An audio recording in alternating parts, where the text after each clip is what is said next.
Mr. Cole, this court cannot rely on the word of a liar.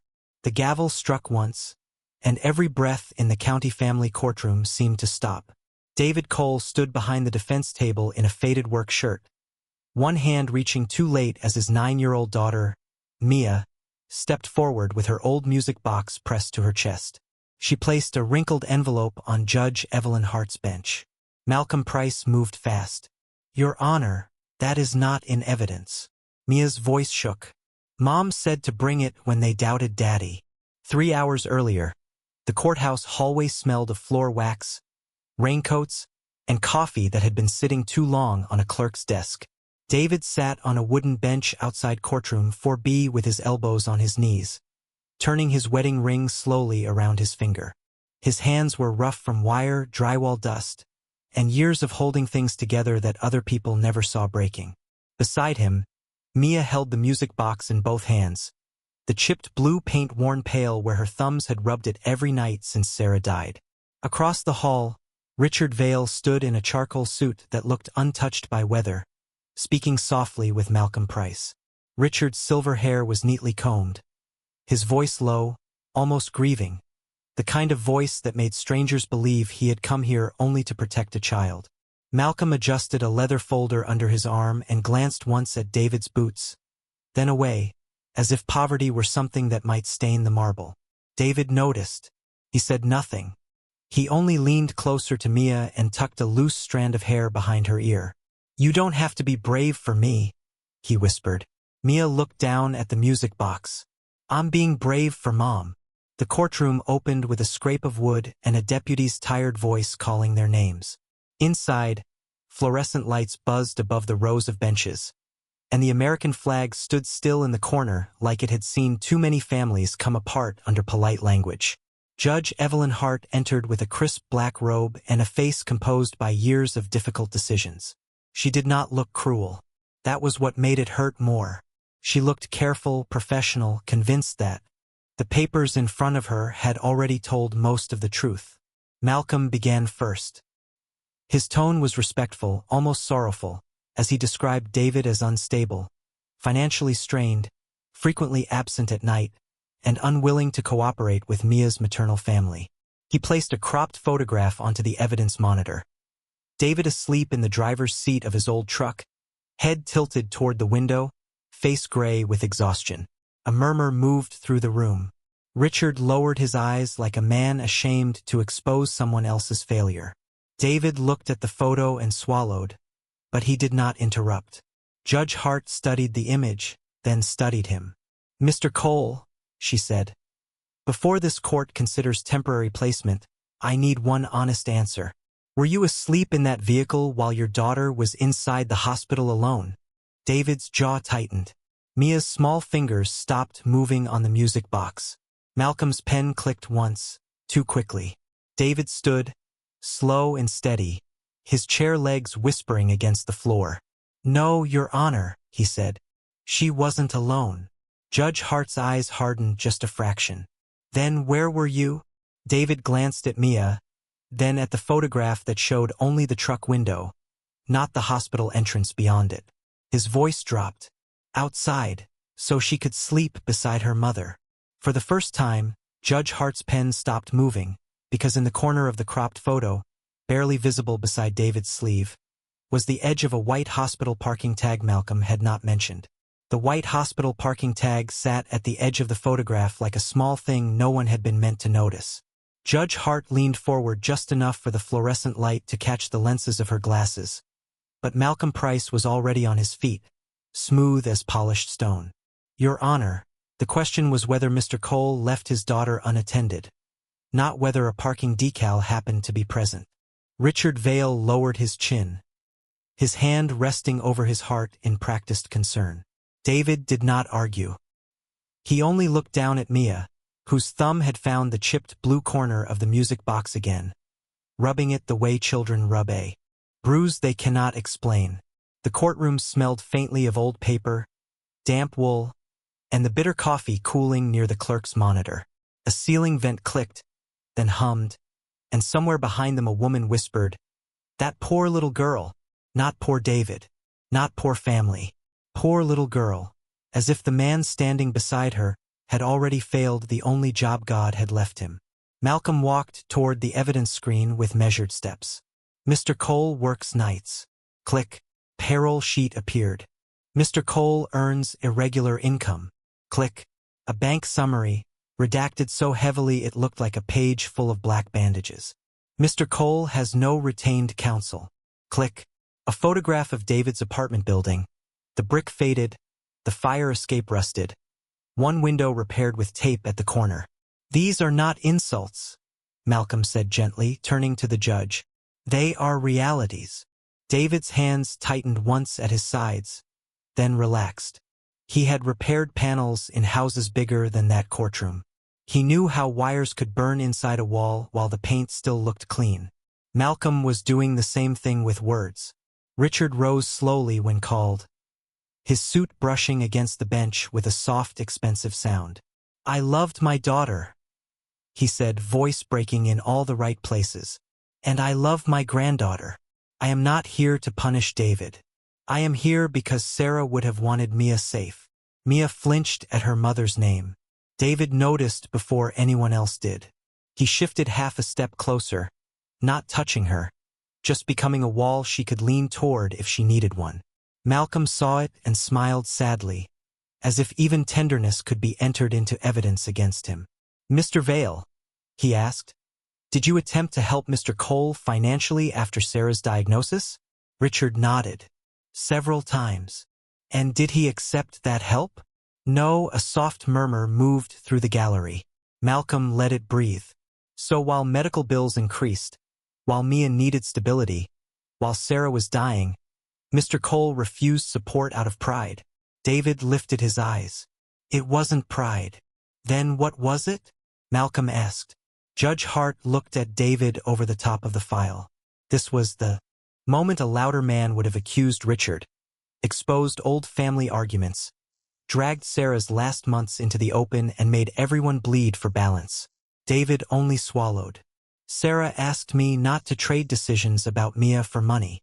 Richard's face barely moved, but his fingers pressed into the wood of the witness stand until the knuckles paled. Judge Hart noticed the pressure, not yet the meaning. Malcolm moved on quickly. Your Honor, we also have testimony from a neighbor that Mia was heard crying late at night. David's breath caught. Mia looked at her shoes. Was she alone? Judge Hart asked. David turned toward his daughter first, lowering his voice. You don't have to answer anything you don't want to. Malcolm gave a polite sigh. Mr. Cole, please don't coach the child. I'm not coaching her, David said quietly. I'm protecting her. The words landed softer than a shout and heavier than one. Judge Hart's pen paused again. Outside the courtroom windows, rain ticked against the glass in uneven taps, like someone trying to get in. Malcolm opened another folder and pulled out a printed photo of David's truck. This one darker, grainier, the old Ford under a parking lot light. This is the life Mr. Cole provides, he said. Sleeping in vehicles, working unstable hours, rejecting help, asking a grieving child to keep secrets. David looked at the photograph, and for the first time his face changed, not with anger but recognition. In the lower right corner, almost cropped out, was the same white hospital parking tag, dated the night Sarah died. But the timestamp printed beneath the photo was wrong by nearly an hour. Malcolm slid the page toward the clerk before David could speak, and Judge Hart's eyes followed it down to the time. The wrong timestamp sat beneath the photograph like a quiet accusation. David saw it before he spoke, but he did not lunge for the page or accuse Malcolm of lying. He simply reached into the breast pocket of his faded work shirt and pulled out a small spiral notebook, its corners softened by years of sweat, dust, and being opened in truck cabs under dim parking lot lights. Malcolm almost smiled. Your Honor, handwritten notes are not a substitute for records. David nodded once. No, sir, they're not. Then he turned a page with a thumb still stained faintly gray from electrical tape. Inside were neat columns.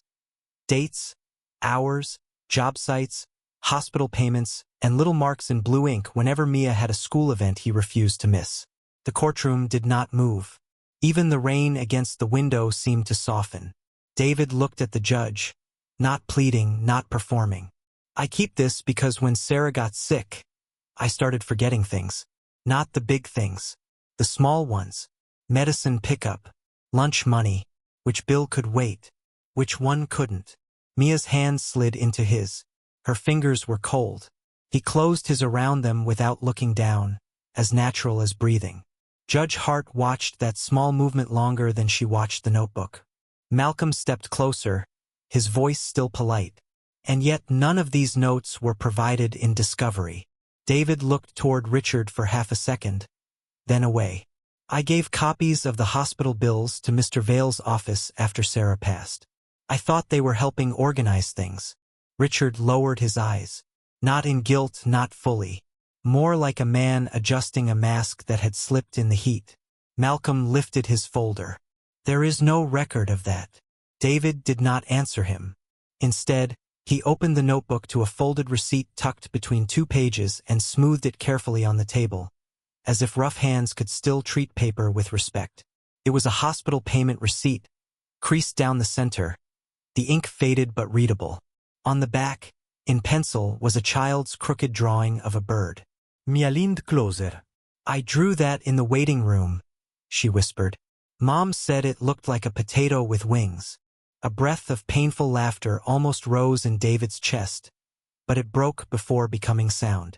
He touched the corner of the receipt, not the numbers. That was the night they moved Sarah to the East Wing. Malcolm glanced at the receipt, then at the judge. A single receipt does not establish a pattern. "No," David said quietly, "but it tells you where I was." The answer was too calm to swat away. Judge Hart reached out and the clerk carried the receipt to the bench. The paper made a dry sound as it landed beside the cropped photo. 2 small things now sat near each other. One used to shame him, one folded for years to protect his daughter from knowing how much dying had cost. Outside the evidence, outside the law, David still noticed Mia's shoelace had come undone. He knelt beside her chair, even while Malcolm waited to continue, and tied it with the slow double knot he used every morning before school. A few people in the gallery shifted, uncomfortable with tenderness that did not ask permission. Richard's mouth tightened. Malcolm took the opening. "Your Honor, this is precisely the concern. Mr. Cole is sentimental. Devoted, perhaps, but devotion is not stability." David rose, leaving one hand on the back of Mia's chair. Stability is getting her to school after a night shift. Stability is making sure she has clean socks when the dryer breaks. Stability is not making her choose between people she loves. Judge Hart's pen stopped again. The teacher seated in the second row, Mrs. Alvarez, lowered her eyes as if those words had reached something she had seen but never named. She had seen David in the school hallway before sunrise, hair damp from the garage sink, holding Mia's science project because the cardboard volcano was too big for a 9-year-old to carry. She had seen him repair the classroom outlet during winter break when the district said maintenance would take 3 weeks. She had seen him leave without asking for payment, only checking that the space heater could run safely for the children. "Your Honor," Mrs. Alvarez said suddenly, then caught herself because she had not been called yet. Malcolm turned sharply. "We will proceed in order." Judge Hart looked at the teacher, then back to David. David shook his head almost imperceptibly, not wanting anyone to get in trouble for him. That was the thing about David Cole. Even cornered, he kept trying to keep other people safe from the cost of telling the truth. Mia's music box gave a tiny metallic click in her lap, though no one had touched the key. David heard it. So did Judge Hart. And for the first time, her eyes moved from the receipt to the chipped blue box as if a child's keepsake might not be a keepsake at all. The tiny click from Mia's music box did what David's receipt could not. It made the room hesitate. Malcolm noticed the hesitation and moved to close it, placing one polished shoe slightly in front of the evidence table as if his body could become procedure. "Your Honor, with respect, we are drifting into keepsakes and classroom anecdotes. This court asked for stability, not sentiment." Judge Hart did not look at him right away. Her eyes stayed on the chipped blue box in Mia's lap, then on David's hand resting on the back of his daughter's chair. "Mr. Cole," she said, controlled and even, "did you bring that music box here today as evidence?" David shook his head. "No, Your Honor." "Then why is it here?" Mia answered before he could, small but clear. "Mom told me not to lose it." The words did not reveal anything. Not yet, but they changed the air. The box was old, painted blue once, now rubbed thin along the corners, with a silver wind-up key shaped like a bird. Mia held it against her dress like it might fly away if the adults kept talking. Malcolm softened his voice. "Mia, sweetheart, sometimes when people we love are gone, we remember things in ways that feel bigger than they were." David's jaw tightened at the word sweetheart, but he stayed still. He did not want Mia trained to answer adults like she was on trial. "She doesn't need to explain grief," he said quietly. Malcolm turned to him. "And you don't need to speak for her." Judge Hart lifted one hand. "Enough." The single word landed cleanly. The room settled. She turned to the nurse seated near the aisle, a woman in pale gray scrubs named Ellen Burke, whose hands were folded so tightly the veins stood out. Ellen had cared for Sarah during those last days, but her testimony had already been weakened by missing pages and dates that did not match the packet Malcolm had submitted. "Ms. Burke," Judge Hart said, "you stated earlier that Mrs. Cole gave instructions regarding the child. Do you have an independent memory of the date?" Ellen swallowed. "I remember the night more than the date, Your Honor." Malcolm gave the smallest sigh, almost kind. "Memory is fragile under stress." "So is paper," David said. He had not meant it as a challenge. It came out like a man noticing a loose wire before the wall caught fire. Judge Hart looked at him. "Explain." David picked up the hospital receipt from the clerk's table, not snatching it, not shaking it, just lifting it toward the overhead light. The faded ink showed through the paper. "This receipt has the East Wing stamp," he said. "The copy in Mr. Price's packet doesn't." Malcolm's smile stayed in place, but it thinned. "Copies lose clarity all the time." David nodded. "They do." He angled the receipt a little more. "But stamps don't move." Judge Hart leaned forward. On David's original receipt, the East Wing discharge desk stamp sat over the crease. On Malcolm's copy, the crease was there, but the stamp was gone, replaced by a pale smear as if the image had been cropped or cleaned. It was not proof of a crime. Not yet, but it was enough to make the silence sharpen. Mia's thumb brushed the music box key. 3 notes trembled out, thin and metallic, then stopped with a soft, jammed click. Ellen Burke's face changed. "Bluebird," she whispered. Richard Vale's head lifted too fast. Malcolm turned before he could hide it. Judge Hart saw both reactions. "What did you say, Ms. Burke?" Ellen's voice dropped. "That song. Sarah used to hum it when Mia fell asleep."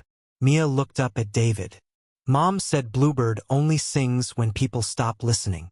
David's eyes moved to the sealed envelope still resting near the bench. The clerk, under Judge Hart's instruction, opened only the outer flap without removing the letter. Inside, visible along the top margin in Sarah's slanted handwriting, were 3 small words and a time. "Bluebird 217. Malcolm stepped forward. "Your Honor, this is exactly why unscreened personal material is dangerous. A grieving child, a sentimental object, and a coincidence in handwriting cannot redirect a custody hearing." "Maybe not," Judge Hart said, but her pen had stopped again. Richard cleared his throat. "Sarah was heavily medicated at night. She said many things." David looked at him then, calm but wounded. "I didn't say. It was night." Richard's mouth closed. The rain tapped harder against the courthouse glass, and for the first time the judge's eyes moved from the letter to Richard Vale as if the most important evidence in the room might be the sentence someone had tried to explain too quickly. Richard Vale's mouth had closed, but the sentence he had let slip stayed in the room. "I didn't say it was night."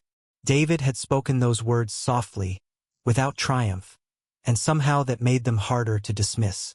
Judge Hart looked from Richard to the sealed envelope, then to the receipt held under the overhead light. The courtroom had become aware of its own noises, the dry buzz of the fluorescent bulbs, The faint tick of rain against the glass, the scrape of Malcolm Price's thumb along the edge of his folder as he recalculated which version of concern he needed next. "Your Honor," Malcolm said, professional again. "I would caution against allowing grief to turn a custody matter into a scavenger hunt." Judge Hart did not answer him immediately. She set her pen down flat across the file. "Then let's stop hunting and start verifying." That was the first time the room changed. Not in David's favor, not fully, but toward something colder than sympathy and stronger than suspicion. Procedure pointed in the right direction.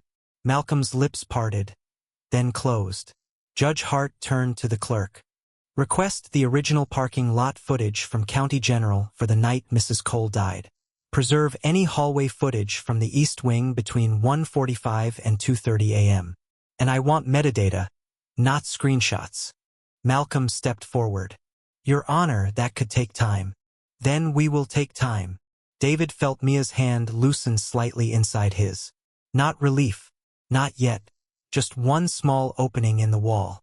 Richard leaned toward Malcolm, whispering something too low for the gallery but not low enough for David to miss the shape of it.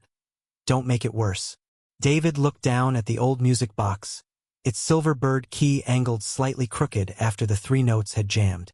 His fingers moved before he thought, the way they did around loose switches and frayed cords. "May I?" he asked Mia. She nodded and placed it in his palm. Malcolm's eyebrows lifted. "Are we repairing toys now, Mr. Cole?"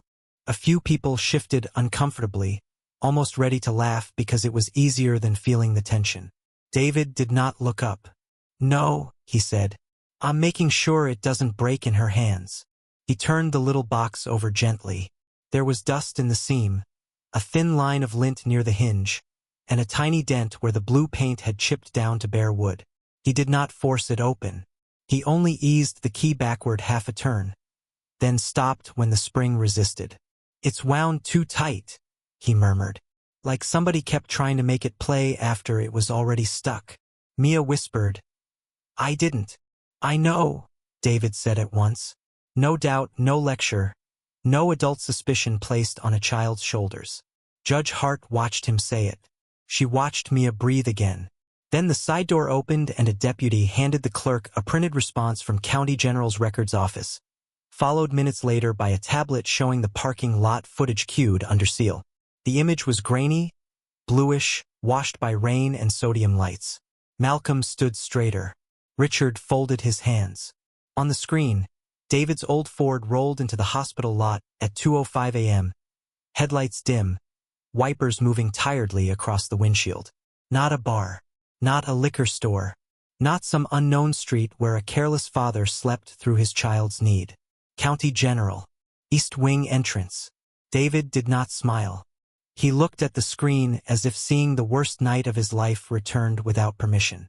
Judge Hart's hand moved slowly off the custody order she had been ready to sign. "Continue," she said. The footage jumped to a wider angle. At 2:08, David stepped out carrying Mia wrapped in a blanket, her head against his shoulder. At 2:10, a nurse met them near the sliding doors. At 2:12, the 3 disappeared inside.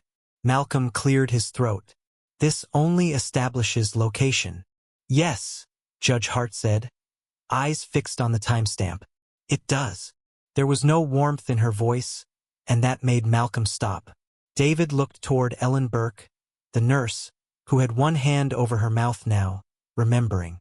"Mrs. Burke," Judge Hart asked, "is that you in the footage?" Ellen nodded. "Yes, Your Honor." "And did Mr. Cole appear intoxicated?" No agitated. No, her voice steadied. He was exhausted. He asked if Mia could see her mother before the medication made Sarah sleep again. The gallery went still. A chair that had been rocking softly near the back stopped mid-creak. Malcolm tried once more, gentler this time, almost wounded by the implication that he might have misled anyone. "Your Honor, families in crisis are complicated. My client provided what he had." David finally turned toward him. Then why did what he had cut off before the hospital doors? No one answered. On the tablet screen, the video froze at 2:12, with David's back half turned toward the camera, Mia in his arms, and the white hospital parking tag visible through the windshield of his truck. The same tag from the cropped photo. The same night. The same father. But now the lie had a frame around it. Judge Hart looked down at the printout again, and in the record's office note attached to the footage, one line sat colder than the rest. East Wing hallway archive available, but access restricted due to sealed end-of-life patient file. The line from County General stayed on the courtroom screen longer than anyone expected. East Wing hallway archive available, but access restricted due to sealed end-of-life patient file. No one spoke for several seconds. Even the deputy standing by the door stopped shifting his weight.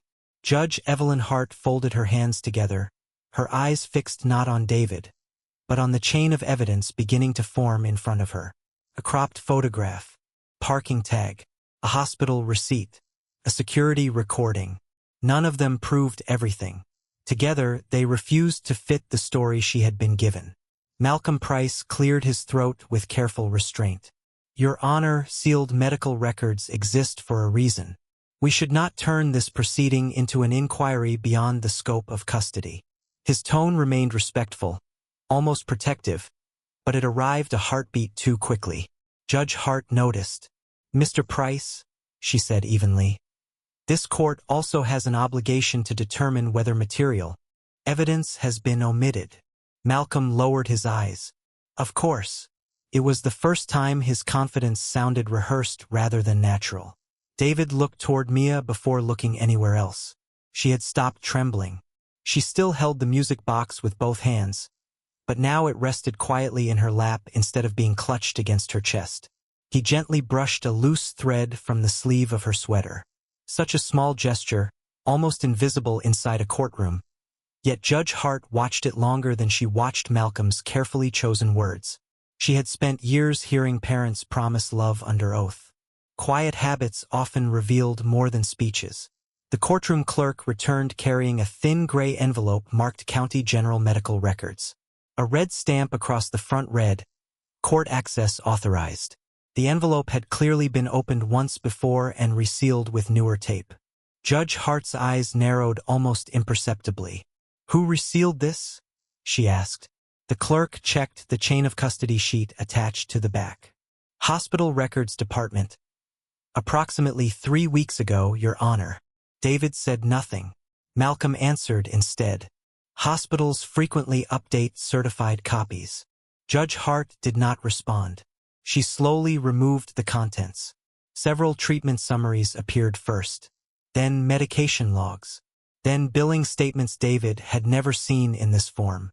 Finally, there was a page with a different paper texture, heavier than the others. Across the top sat Sarah Cole's name. Beneath it, in bold letters, was Advanced Directive Supplement. The room became unnaturally quiet. Judge Hart did not read it aloud immediately.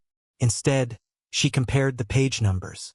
1, 2, 3, she whispered almost to herself. Then she stopped. Mr. Price. Malcolm looked up. Yes, Your Honor? The certified packet submitted by your office ends on page 14. Correct. Judge Hart lifted the heavier page. This is page 15. Malcolm blinked once. I cannot explain hospital pagination. It was a reasonable answer. Too reasonable. David noticed something else instead. The upper corner carried a blue hospital archive stamp identical to the one missing from the copied receipt. Same department, same ink, same pressure mark bleeding slightly through the paper fibers. His years tracing electrical diagrams had taught him something simple. Patterns mattered. One missing connection could darken an entire building. He spoke quietly. May I ask one question? Judge Hart nodded. David did not point at Malcolm. He did not accuse Richard. He looked only at the page. If page 15 belongs there, where is page 16? Silence answered first. Then the clerk shuffled through the remaining papers again. 14, 15. Then billing appendices beginning with page 17. The gap sat there in plain sight. Judge Hart slowly removed her glasses. Across the courtroom, Richard Vale reached for the bottle of water beside him. The cap slipped once before he caught it. His hand, steady all morning, shook just enough for a drop to land on the table. Malcolm leaned toward him. "Richard." It was barely louder than breathing. Judge Hart looked up immediately. "Richard. Not Mr. Vale." Familiar. Comfortable. Closer than counsel usually sounded inside a courtroom. She said nothing, but another note appeared on her yellow legal pad. Ellen Burke, the nurse, stared at page 15 as though she recognized it. "Your Honor," she whispered. "I remember that supplement." Every face turned toward her. "Sarah asked me to witness one additional document after she signed that page." Malcolm stood almost instantly. "Objection. Memory without documentation." "Sit down, Mr. Price." Judge Hart interrupted for the first time that day. Her voice remained calm, but something fundamental had shifted. She was no longer protecting the process from emotion. She was protecting the evidence from interference. Ellen Svailod. "Mrs. Cole told me, if anyone ever questioned David's love for Mia, there would be another document." David closed his eyes for only a second. Sarah had never told him that. She had carried one more burden alone, even at the end. Anger rose inside him, hot and immediate. Not toward Sarah, but toward every hand that had allowed pieces of her final wishes to disappear. He could have turned toward Richard.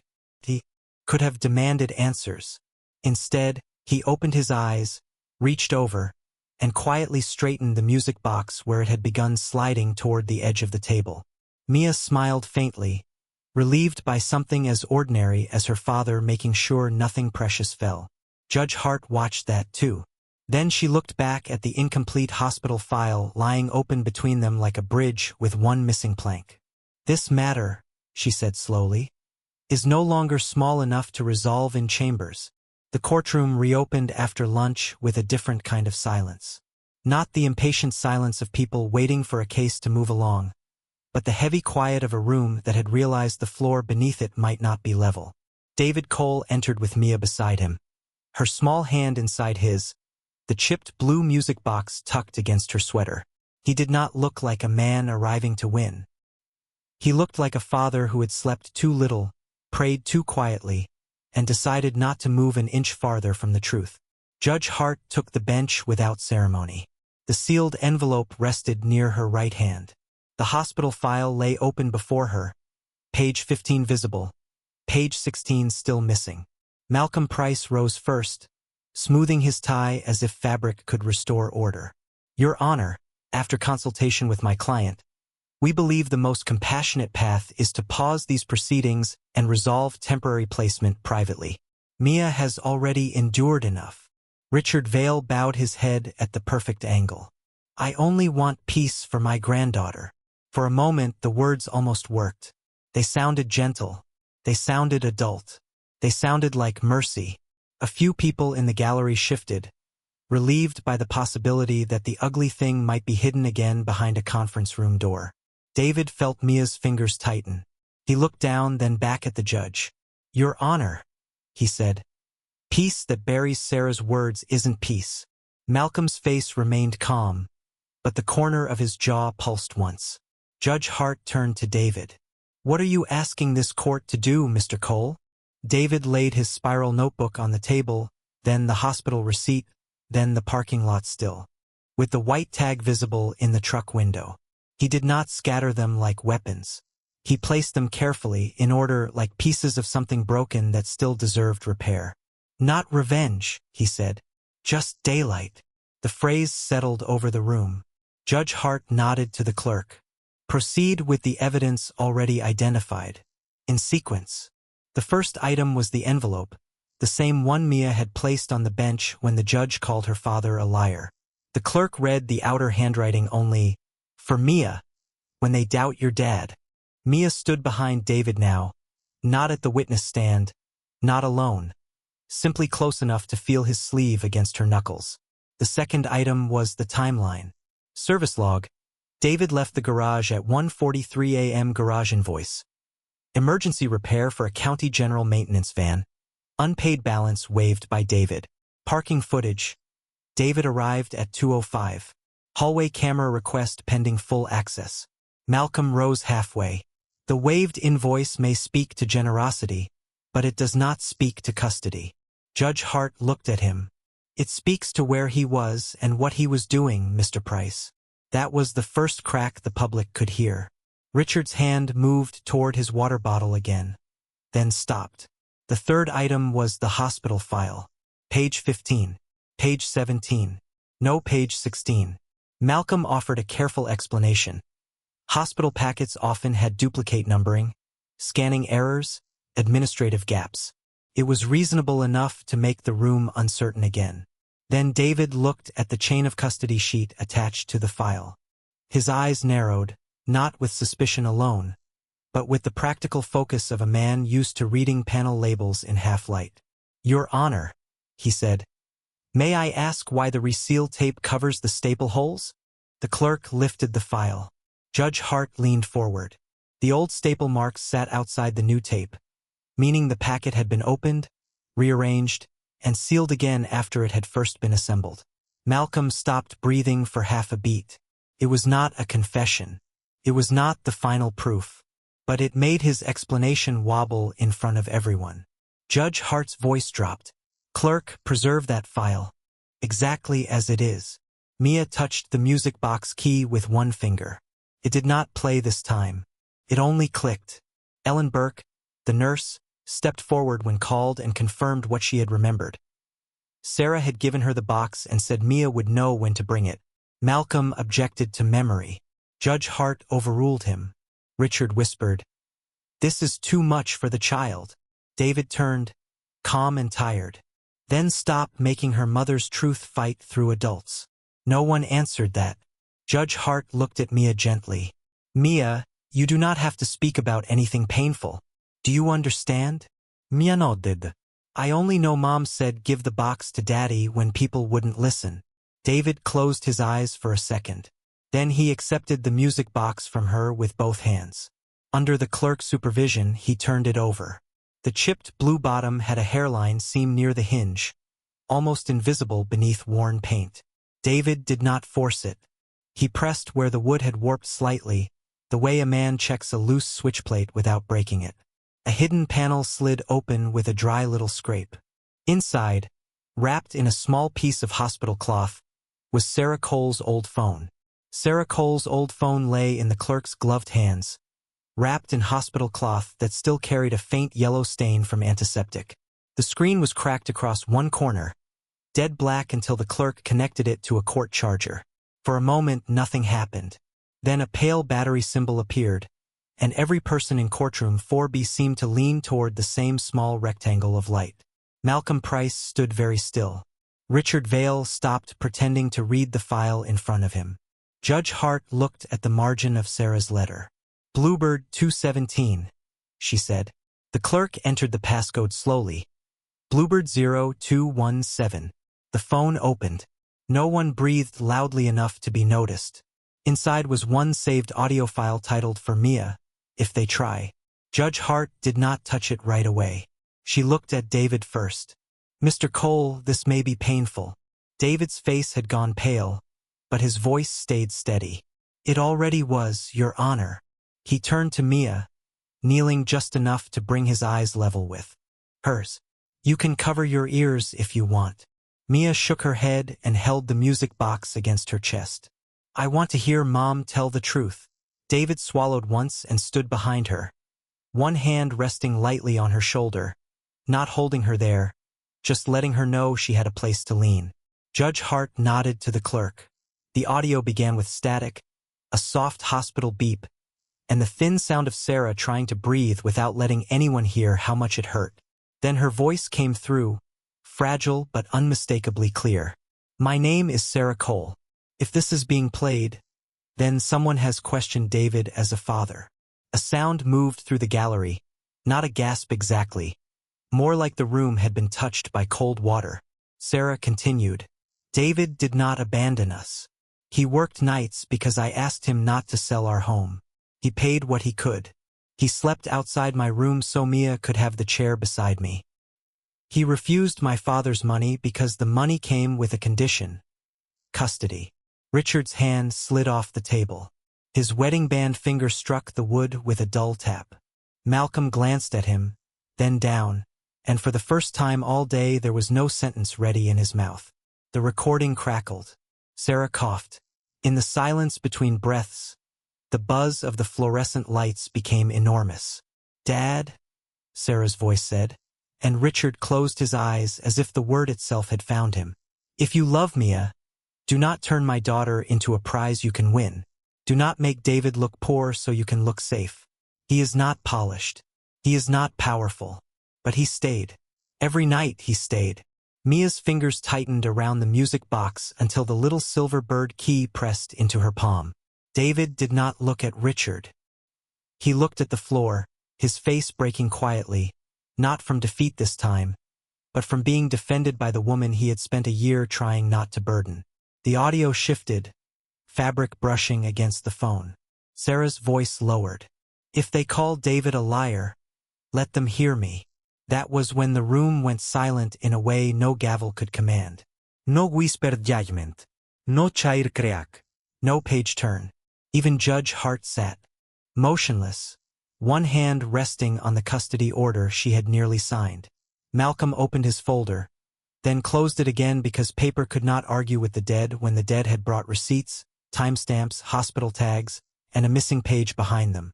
Judge Hart took off her glasses. Her voice, when it returned, was quieter than before and far more dangerous to the lie. "The temporary separation order is vacated." Richard looked up sharply. "Your Honor." "Sit down, Mr. Vale." He did. Judge Hart turned to the clerk. "The hospital file, the chain of custody sheet, the cropped photographs, and counsel's submitted packet will be preserved for review. This court will refer the matter of omitted and altered context to the appropriate disciplinary authority." Malcolm's face drained of color, but he did not object. Judge Hart then looked at David Cole, not at his shirt, not at his boots, not at the tired lines around his eyes, but at him. "Mr. Cole, this court owes you more than a ruling.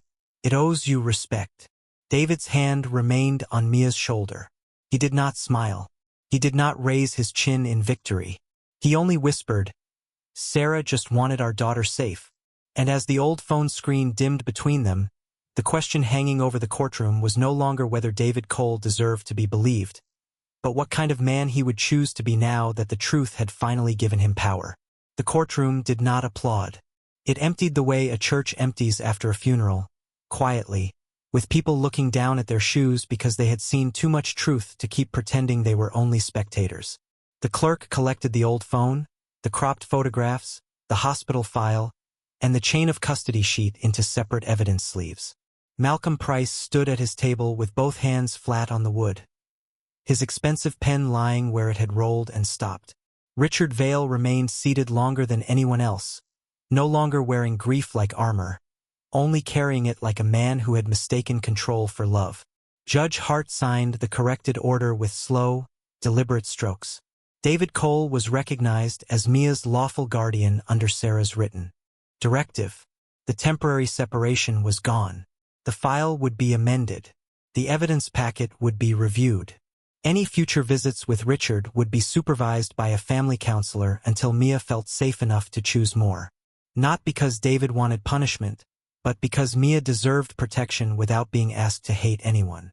When Judge Hart asked if David wished to request further restrictions, Malcolm looked down. Richard held his breath, and the whole room seemed to wait for revenge. David only rested one hand on Mia's shoulder. "No more than she needs," he said, "and no less than keeps her safe." Judge Hart looked at him for a long moment. That was when respect became visible. Not loud, not dramatic, just a softening around the eyes of someone finally seeing the man beneath the work shirt. "Mr. Cole," she said, "your daughter will not be asked to choose between adults again." Mia exhaled like she had been holding one breath all day. David knelt in front of her, the same way he had tied her shoelace earlier, careful and unashamed in a room full of people. He zipped her little jacket, brushed a strand of hair from her cheek, and waited until she looked at him by choice. "Do I still get to go home with you?" she whispered. David's face trembled, but his voice held. "Not just today. Every day. The music box sat in Mia's lap, closed now, its chipped blue paint catching the afternoon light. Earlier, it had been treated like a child's toy, a sentimental object, something too small for a courtroom. Now it rested between father and daughter like a witness that had done its duty. Sarah's recording was no longer just an old sound trapped in a cracked phone. It had become a voice returned to its rightful place. Richard rose as they passed. For once, he did not speak first. He looked at Mia, then at David, and the apology on his face was too late to fix the day but not too late to begin a harder kind of truth. David did not embrace him. He did not turn away either. "Send the counselor your schedule," he said quietly. "We'll do this the right way." Outside courtroom for B. The hallway smelled again of wax, raincoats, and coffee gone cold. Nothing had changed about the building, yet everything felt different. Mrs. Alvarez stood near the exit with tears in her eyes, and Ellen Burke held the strap of her purse like a nurse still keeping watch. Judge Hart remained standing at the bench until David and Mia reached the door. It was not an order. It was not a favor. It was respect. Mia slipped her small hand into David's rough one. The same hand that had fixed school outlets, paid hospital bills, tied shoelaces, held receipts, and carried a sleeping child through hospital doors at 2:12 in the morning. They walked into the pale afternoon together, not as winners over someone else, but as a family restored to itself. Behind them, the courtroom stayed quiet for one final breath. Not stunned this time, but humbled, because dignity had not raised its voice, and still, every lie in the room had heard it.